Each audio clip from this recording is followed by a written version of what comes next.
Do you want an action, gritty horror story that will literally mess with the innards of your mind? Then, ladies and gentlemen, I have got the perfect review for you and recommendation, for I am bringing you the Tokyo Ghoul anime. This is going to be my whole review on the first season, or even a full review, since it still hasn't been confirmed yet that the anime will get a second season. So this is going to be a review on the whole Tokyo Ghoul anime as a whole at the moment. Our story is about an 18-year-old now known as Kaneki Ken, who is a college student who lives in a world with humans, but also as well there are also these people known as ghouls who look a lot like humans, but they have special abilities known as kagunes, which are a lot resemble, if anyone has ever seen such shows as Dead Man Wonderland. And also as well, I've been heard that the ghouls are very resemblable to another show that I've heard of named Shiki. I also like to think of them as little mini titans as well from Attack on Titan, because they are just pretty much fucking crazy. Most ghouls that you'll meet are absolutely batshit crazy and will devour humans. Since devouring humans and human flesh is the only way that they can get sustenance, any other food that they eat tastes like crap, although the only other sustenance that they can get is pretty much coffee. And Kaneki ends up winding up, I don't want to go too much into spoilers of the first episode, but let's just say he gets into an accident which involved a ghoul, and pretty much it ended up with him being transplanted the ghoul's organs into his own, which made him a half-breed of a ghoul and a human. The whole series takes place with Kaneki trying to deal with this ghoul side within him, also being invited into Anteiku, which is a cafe that actually is home to ghouls, and him learning through like what the life of a ghoul is also as well, whilst he's still trying to conflict what he is. Is he a human? Is he a ghoul? And dealing with that. What I love about the series is that it has so many interesting and just robust, colourful characters. Like Kaneki as well, like at the start, yeah, he may be like sort of a whiny sort of, you know, like Shinji Ikari, like that, or you get your Tsuneyushi Sawada, but literally the best thing, one of the things of this series is that the progression between Kaneki, how he pretty much starts that, and the ending of this series is just a huge change from the Kaneki, you know, and him literally going crazy, nearly losing his mind throughout the series, trying to deal with these ghoul powers that he has within him, and also there's a ghoul side as well. Not to mention we have also as well Vize, a very interesting woman who I don't want to go so much into detail with, but let's just say she's one crazy ass badass bitch. Not to mention as well we have Toku as well, who works in the Anteiku coffee shop with him, and pretty much was one of the first ghouls that he met like along the way, and actually is there like around about the same age as Kaneki, but she was born a ghoul, and they have a very big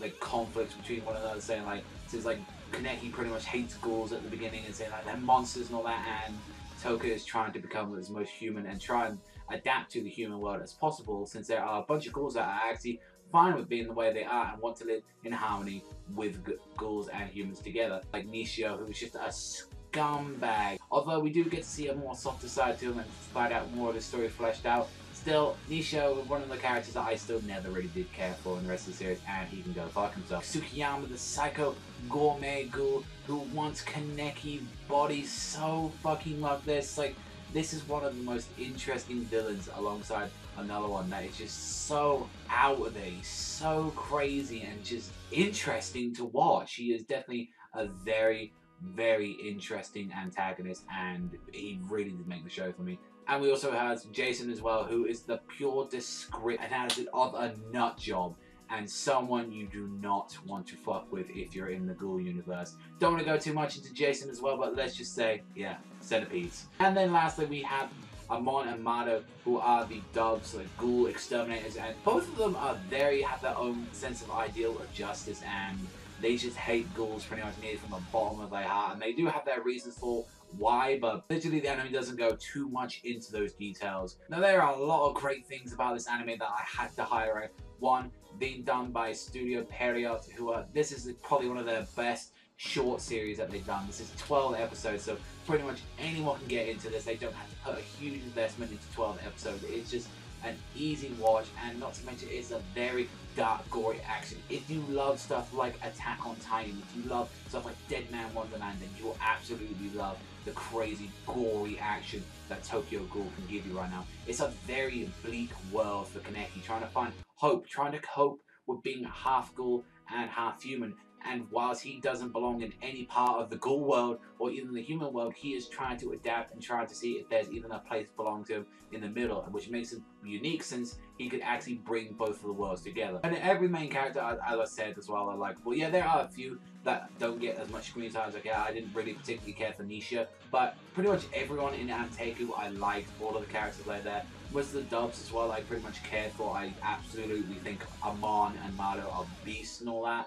I think they're very awesome, and their arcs is very amazing. The anime ending as well that I must talk about a little bit without no spoilers. It's a very symbolic ending of like Kaneki's character development from episode 1 to 12, and just seeing the huge development through his character through 12 episodes is just crazy, and it just made it just a wonderful and amazing experience. Not to mention as well, no episode felt dragged on. It's just a great mystery. What happened to Kaneki? What was the whole conspiracy about him and Rize? It's just crazy, just mind-boggling stuff.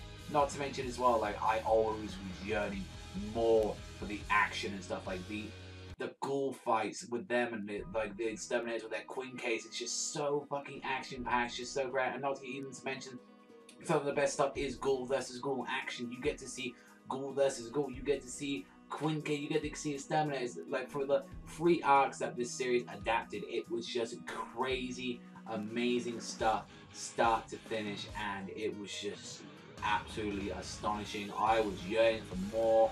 It's not long for anime watchers. Not to mention as well, got to mention as well the soundtrack and the voice acting. Soundtrack and the opening and ending in the series is absolutely fantastic. The opening is the best openings I've heard in a long time. I will like link it down below if you've never heard the Tokyo Ghoul opening, or even the ending as well.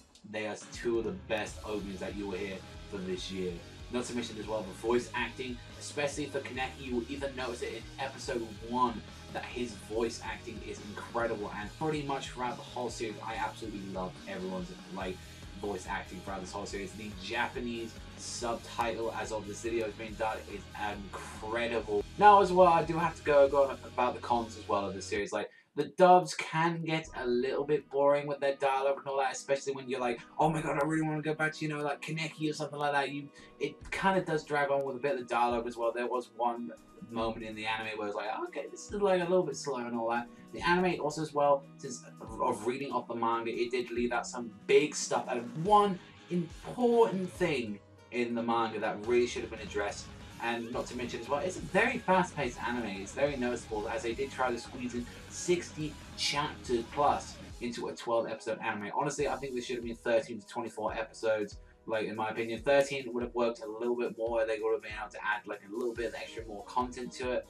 But honestly, it's like, considering from what I've read of the manga, it's literally isn't until the last arc of the anime, the Aogiri arc, where definitely a lot of noticeable changes between the anime and the manga. It's just huge. Not to mention as well, the anime ending does not have a full conclusion as well. It's an amazing ending. It's symbolic. It's just great. But for also as well, like wrapping up, if this is the only stuff that we're getting for just 12 episodes, if there's no confirmation on a season 2, if there's nothing more, then it's kind of like a kind of kick in the face and saying, what the fuck? Like, am I just going to have to read the manga? It desperately needs a season 2. Otherwise, there's just a lot of missing facts as well. Like, it just makes no sense. Like, what happened to this character? What will happen to that? Like, a lot of stuff happened to it as well. I've loved this anime so much, watching it weekly, and I think as well, people watching this as a binge watch will be absolutely amazing. Like, this is probably one of the best animes to watch right now. For 2014 in general, it's just a very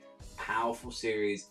If you love dark, gritty action, if you love just psychological stuff, especially in the last episode, which is the last episode of the anime, it's just such craziness that you're like, I can't even watch right now. It's that dark and just brutal. Overall, I absolutely love this anime. Apart from a few little nitpicks and that from giving it a perfect score, although I think this anime deserves a 9 out of 10. And for you manga viewers as well, I am also going to be talking about the manga sometime in another video soon, so look forward to that. But yeah, for the anime, I would highly recommend watching the anime. It's being licensed by Funimation, so you should be able to watch it on their site there. Highly recommend.